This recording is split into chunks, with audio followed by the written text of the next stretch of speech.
It was a chilly morning in Ouagadougou when the U.S. Embassy delivered a sealed letter to Ibrahim Traoré's office. No cameras, no media.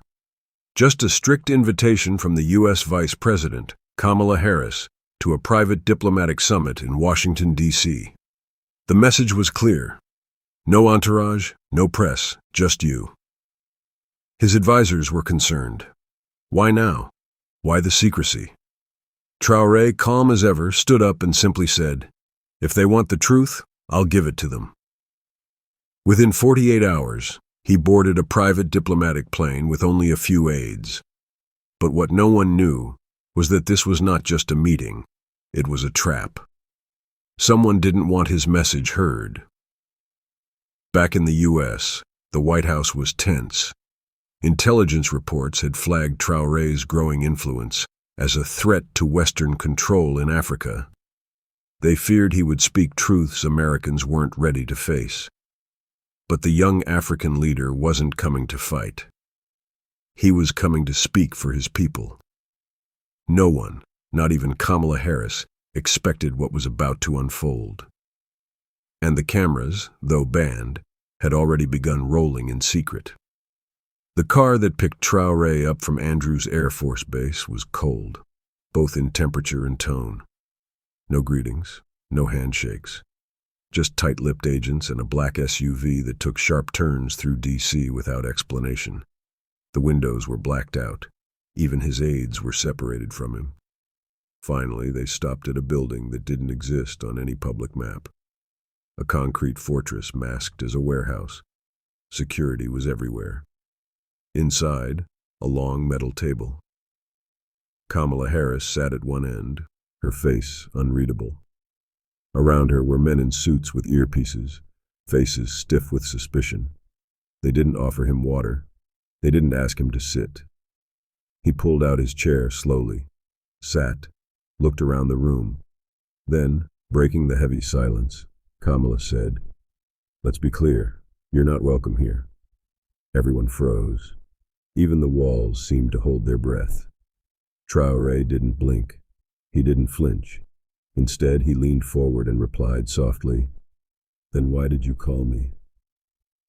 A moment of silence. Then Kamala whispered something to an aide. Within seconds, phones were turned off, documents locked away. This wasn't a meeting anymore. It was war in a whisper. And Traoré was just getting started. What happened next was never meant to leave that room. But it did. Because someone, a young staffer in the back, had left a hidden recording device running in their pocket. And what it captured made millions cry around the world. Kamala raised her voice. "We invited you here as a courtesy, but your recent speeches are causing waves. You speak of sovereignty like it's a threat." Traoré sat up straight, his voice calm and sharp. "No, Madame Vice President. Sovereignty is not a threat. It's a birthright. And we're no longer asking for it. We're taking it back." The room fell into stunned silence. One U.S. official muttered, "He sounds like Sankara." Another whispered, "He needs to be handled." But Traoré wasn't finished.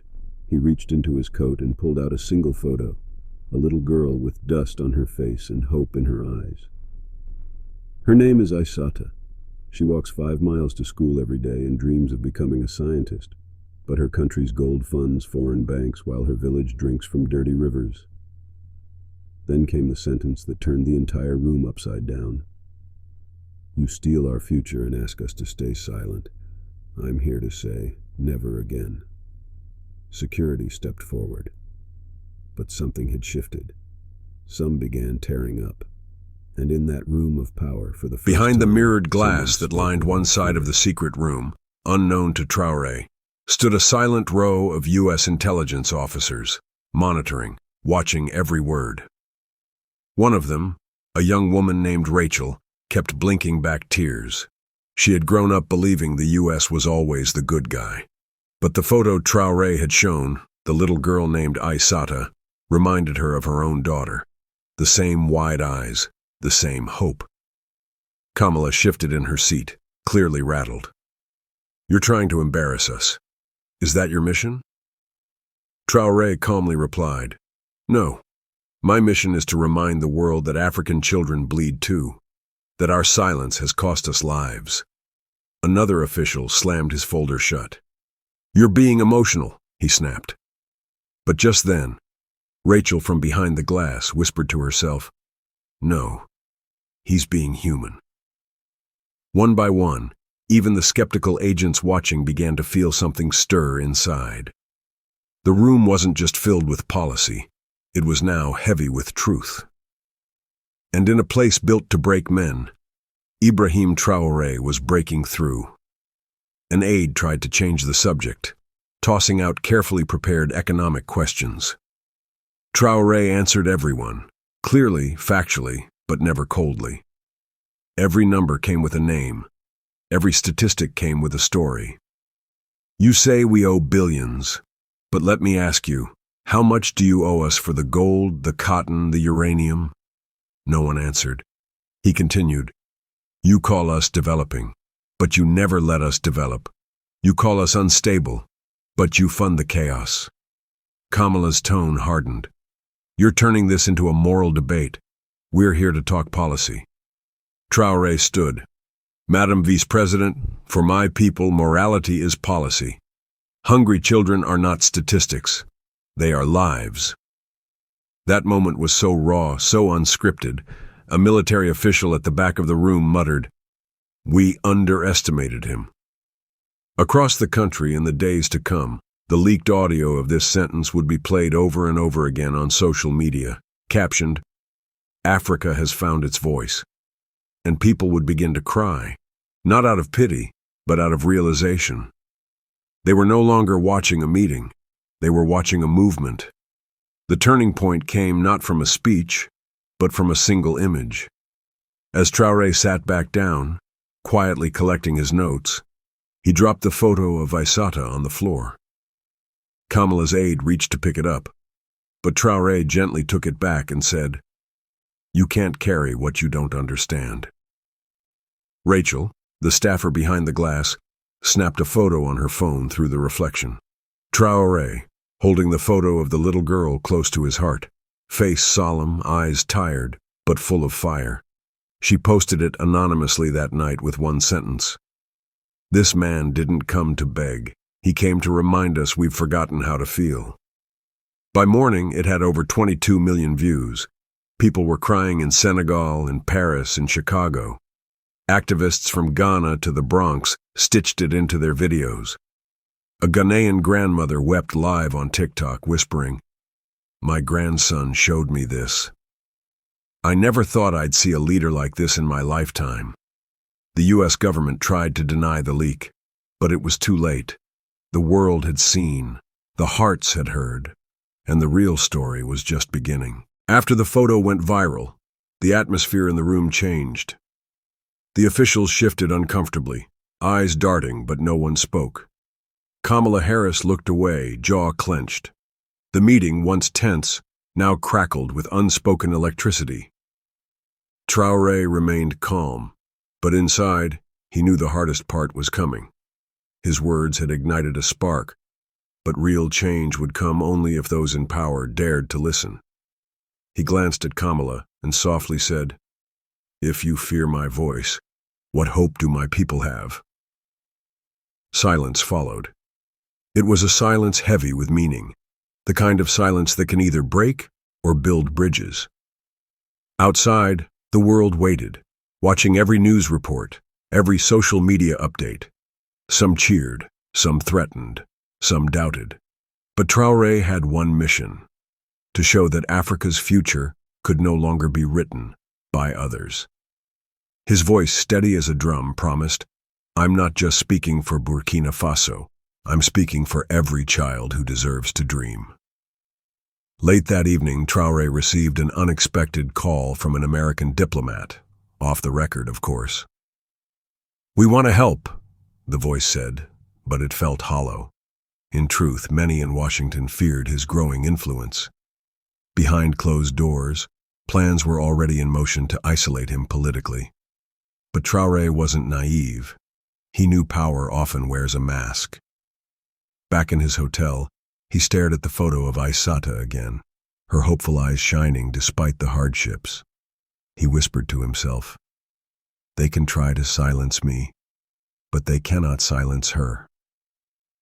Meanwhile, secret agents were instructed to monitor his every move, hoping to find a weakness, something to discredit him.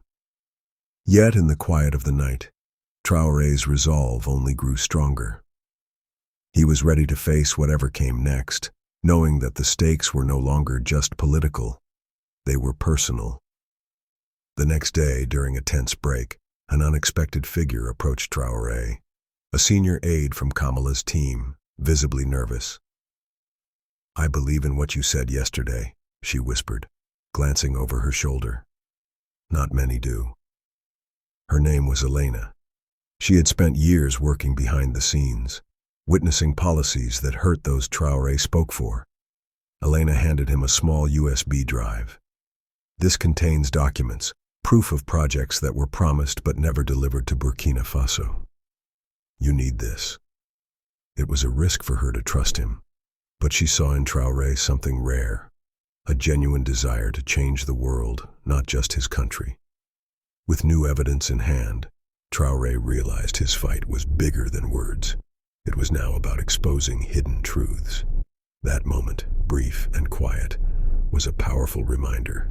Even in the darkest rooms, light can find a way in. Back in the meeting room, Traoré quietly plugged in the USB Elena had given him. The screen lit up with documents, contracts, and reports, all revealing how aid meant for Burkina Faso was rerouted, delayed, or used to benefit foreign interests. He held the floor with calm conviction. "You speak of partnership, but these papers tell a different story. Promises broken, dreams stolen." Kamala's eyes narrowed. The room was tense, the silence heavier than ever. One official whispered, "This changes everything." Traoré's voice didn't waver. "My people deserve honesty, not empty words." Outside the walls of the secret building, protests began to stir as news of the meeting leaked online. For millions, Traoré's courage was a beacon of hope, the truth no one dared speak. That night, Traoré couldn't sleep. The weight of the day's events pressed on him, but so did a new kind of hope. He called his mother back home in Burkina Faso. Her voice, soft but strong, said, "My son, your fight is our fight. We are proud." Her words filled him with warmth. In her simple wisdom, he found his strength renewed. Thousands of miles away, Aissata, the little girl in the photo, stared at a schoolbook under a flickering candle, dreaming of a future brighter than her present. Traoré whispered to himself, "This is why I stand. For her, for all of them." Back in Washington, pressure on Traoré intensified. The U.S. media began attacking his character, calling him reckless and dangerous. Political opponents urged Kamala Harris to handle the situation swiftly. But in the meeting room, Kamala surprised everyone. She leaned forward and said, "You speak with a passion I didn't expect. Maybe it's time we listen." The room held its breath. Traoré met her gaze. Listening is the first step. Change is the next.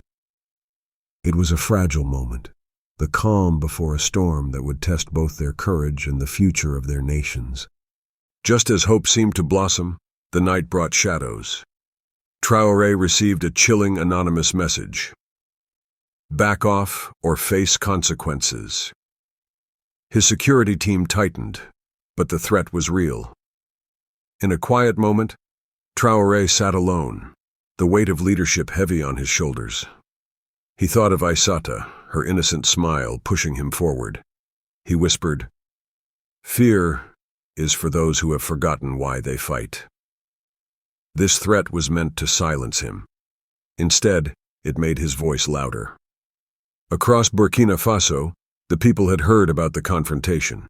Families gathered around radios and smartphones, tears flowing as they listened to Traoré's words. A mother, cradling her child, wept openly. He speaks for us when we cannot. Communities sent messages of support flooding social media. Traoré's courage became a lifeline, a beacon to those who felt forgotten. In that moment, he was not just a leader, he was their heartbeat. In Washington, an influential senator quietly approached Kamala Harris. "This young leader is changing the narrative," he said. "We should support him." Kamala nodded, realizing the tides were shifting. She called Traoré privately. "Perhaps together we can build something new." Traoré, weary but hopeful, replied, "Change is possible when we choose courage over fear." The meeting was no longer just a clash. It was the start of a fragile alliance. Days later, Traoré was invited to address a special session at the United Nations, a historic first for Burkina Faso's young leader. The hall was packed, but his voice was calm and steady. For too long, African voices have been whispers behind closed doors. Today, I speak not just for Burkina Faso, but for every child denied a future. As he spoke, cameras caught tears streaming down the faces of delegates and viewers worldwide. His words broke through decades of silence, igniting hope and demanding respect. Kamala Harris watched from afar, her expression one of quiet respect, the very image of a world beginning to change. Back home, Traoré faced his toughest decision: stay in global politics, risking his safety, or return to Burkina Faso to continue building his country from the ground up. He stood before his people, Aissata's photo in hand. True leadership is not about power, it is about sacrifice. Tears filled his eyes as his people cheered. In that moment, he chose his people over politics. His decision wasn't the end of his fight. It was a new beginning. Years later, Burkina Faso blossomed under Traoré's leadership. Schools opened, hope was restored, and children like Aissata dreamed freely. In a quiet garden, Traoré looked at the photo again. A voice behind him said, "You changed the world." He smiled softly. "No, we did." This story is about courage, truth, and the unbreakable spirit of a leader who refused to be silenced. If this story moved you, if it touched your heart like it did mine, please don't just watch. Be part of this movement. Comment your thoughts below, and subscribe to the channel for more stories that show the power of courage and truth. Together, we can change the world, one story at a time.